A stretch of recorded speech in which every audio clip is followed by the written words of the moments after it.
Bonjour les amis, j'espère que vous allez bien. Vous allez à la suite un court extrait d'un enseignement qu'on donne au temple qui est un descriptif historique qui montre comment on est sorti de la pensée traditionnelle et gnostique du Moyen-Âge et comment on est arrivé à la pensée moderne avec son idée d'être humain transhumain. Est-ce que vous êtes prêts? 1, 2, 3, c'est parti.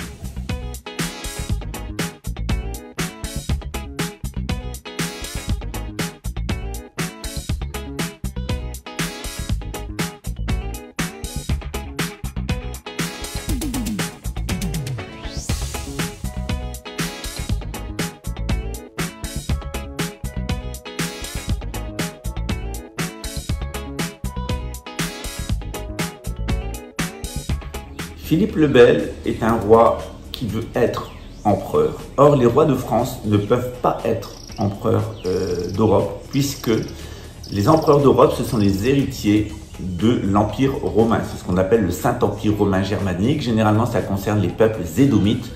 Pour le moment, eh bien, le successeur de Rome en Europe, ça a été d'abord l'Empire de Charlemagne, puis le Saint-Empire romain germanique, et puis l'Empire d'Autriche-Hongrie, et maintenant c'est l'Empire britannique qui englobe la Nouvelle-Zélande, l'Australie, le Canada, la Grande-Bretagne, mais aussi les vassaux, c'est-à-dire les gens qu'ils ont sous contrôle.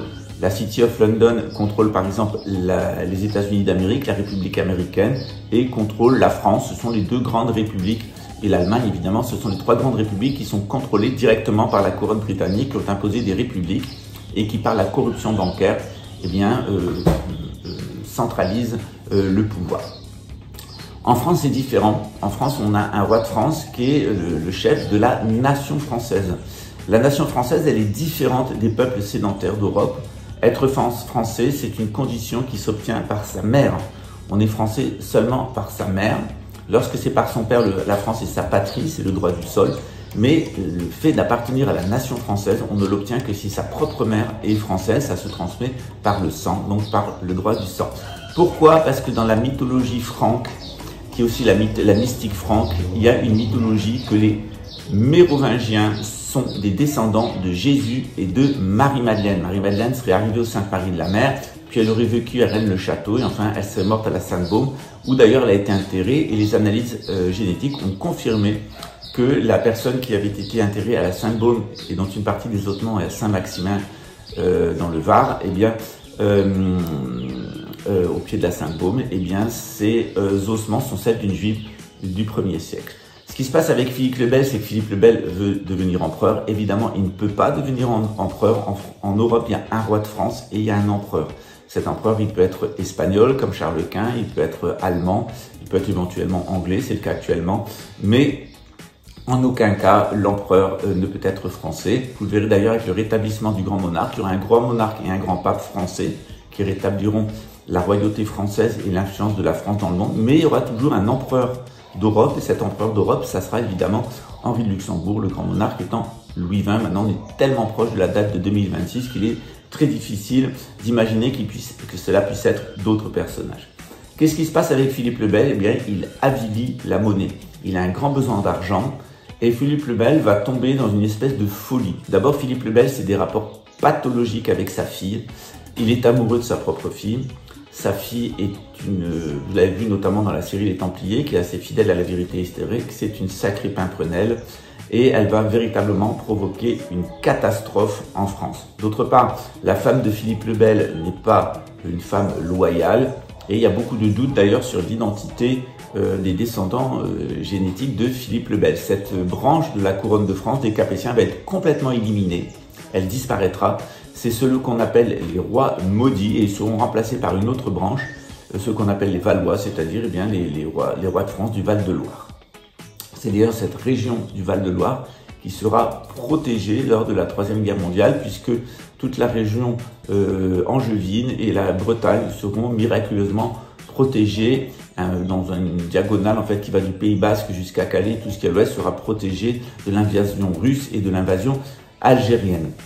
Qu'est-ce que fait Philippe le Bel? Il abolit la monnaie, c'est-à-dire que, il va retirer des quantités d'or, des monnaies ou des quantités d'argent pour introduire des métaux vils.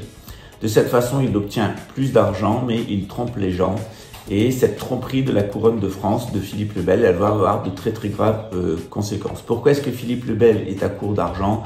Il y a un certain contexte historique qui est un contexte de guerre et surtout son ambition de se frotter contre ses concurrents allemands, germains et ses concurrents britanniques.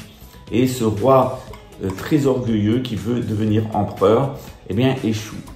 Et il va essayer en réalité d'acquérir le maximum d'argent pour se renflouer et pour mener à bien sa politique, notamment d'embellissement de Paris. Et qu'est-ce qu'il va faire? Il va commencer par racketter les Juifs, leur faire porter l'écrouelle, c'est-à-dire la rouelle, c'est-à-dire que sous prétexte que eh bien, les Juifs peuvent être embêtés par des nationalistes français, eh bien, il leur propose de payer un impôt supplémentaire pour leur protection. C'est évidemment du racket, les Juifs payent, et puis au bout d'un moment, Philippe le Bel décide tout simplement de les expulser et de leur dérober l'intégralité de leurs biens. Une partie d'entre eux d'ailleurs seront assassinés par les gardes du roi, ce qui est tout de même un crime extrêmement grave, puisque la couronne de France, c'est la protection des Juifs. C'est-à-dire, alors que la France était à l'époque la Gaule et qu'elle était romaine, il y avait en France un asile sûr pour les Juifs. On avait en France la plus grosse communauté juive d'Europe. Et à chaque fois que les Juifs, les pauvres, ont été persécutés dans les différents pays où ils étaient, eh bien la France les a recueillis. Pourquoi?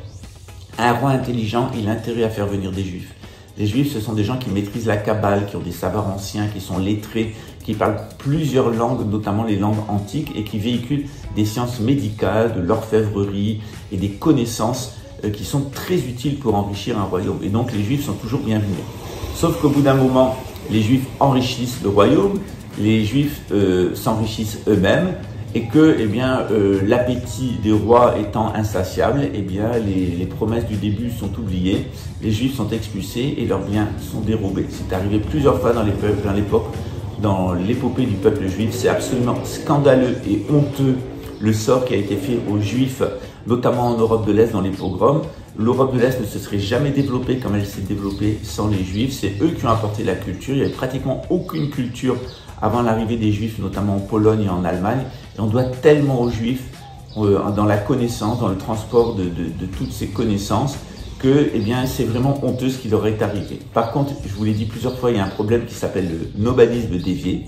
C'est-à-dire que quand les Juifs ne sont pas fidèles à leur mission de guider l'humanité, et qu'ils perdent la tête et qu'ils se mettent à les perdre, et notamment lorsqu'ils rendent les peuples chez qui ils sont matérialistes et nationalistes, ce qui ne peut pas être. Qu'est-ce qui se passe avec Philippe le Bel? Eh bien, il a toujours un grand besoin d'argent, il emprunte beaucoup d'argent aux Templiers, et puis il décide eh bien, de s'approprier les biens ecclésiastiques de France, c'est-à-dire il décide eh bien, de se mêler de la nomination des évêques, et il décide tout simplement de racketter le Vatican. Et à défaut de racketter le Vatican, puisque le pape Boniface VIII le menace d'excommunication, il lui envoie plusieurs buts, notamment la célèbre Ausculta Fili, écoute mon fils, où il lui rappelle la théorie de la théocratie pontificale. Je reviendrai dans une autre vidéo sur la timocratie. La théocratie, qu'est-ce que c'est? Qu'est-ce qui la distingue de l'oligarchie, de la tyrannie et de la démocratie? On verra ça avec Platon. Qu'est-ce qui se passe avec Philippe le Bel? Eh bien, il va demander l'arrestation des Templiers, et les Templiers vont le savoir. Ils vont partir avec leurs trésors vers la Gaspésie, vers le bas du fleuve Saint-Laurent, et notamment vers l'Arcadie, ou devenue Acadie, où ils vont non seulement transporter leurs trésors, mais aussi transporter leurs connaissances ésotériques. C'est eux qui fonderont la franc-maçonnerie des pères fondateurs de la République américaine, qui rentrera en opposition avec la couronne britannique. Ils sont aussi installés en Écosse. Vous savez qu'il y a cette fameuse chapelle des Saint-Clair. Et en Écosse, les Templiers vont avoir besoin de maçons pour les aider à construire. Et c'est l'origine du rite écossais. Ce rite écossais, il va concentrer tout l'enseignement des Templiers. À la fin du XVIIe siècle, eh bien, il est introduit en France, et au XVIIIe siècle, et puis il va devenir une des colonnes vertébrales de la franc-maçonnerie. Voyant le risque pour la couronne britannique, qui est maintenant allemande après la révolution d'Oliver Cromwell, eh bien, la couronne britannique infiltre la franc-maçonnerie et tend à la mettre, et essaye de la mettre au service du pouvoir nationaliste et du nouvel empire protestant de ces Allemands qui se sont introduits en Grande-Bretagne. Par la suite, les problèmes continuent, et c'est aussi ce qu'on va voir à la suite. J'espère que cette vidéo vous a intéressé. C'est un court extrait des enseignements que nous donnons au temple, parce que non seulement on donne un enseignement spirituel, de la spiritualité, comment ça fonctionne avec la gnose, on vous donne aussi des initiations, c'est-à-dire avoir des influences spirituelles qui sont aussi des influences intellectuelles qui vont vous permettre d'avoir une meilleure intuition.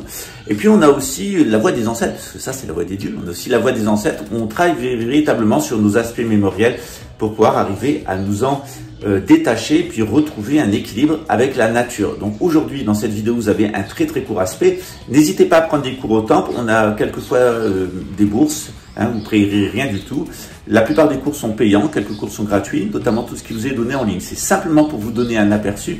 Vous ne comprendrez pas le nouvel ordre mondial et vous vous laisserez piéger par les conspirationnistes si vous n'avez pas les bases en matière historique et les bases en matière religieuse et spirituelle qui vous permettent de comprendre très efficacement dans quelle situation nous sommes. Vous voyez, c'est ça le monde moderne, c'est toujours du bruit. Et dans ce bruit, ben, on s'entend plus, on ne sait plus quoi penser, on est complètement désorienté. Moi, ce que j'essaye de vous faire trouver à travers nos institutions ici au Brésil, nos 3 temples, eh bien, c'est de retrouver la boussole qui vous permettra de vous sortir de cette situation qui est vraiment difficile et préoccupante, qui est cette situation de l'avènement d'une gouvernance mondiale. À très bientôt.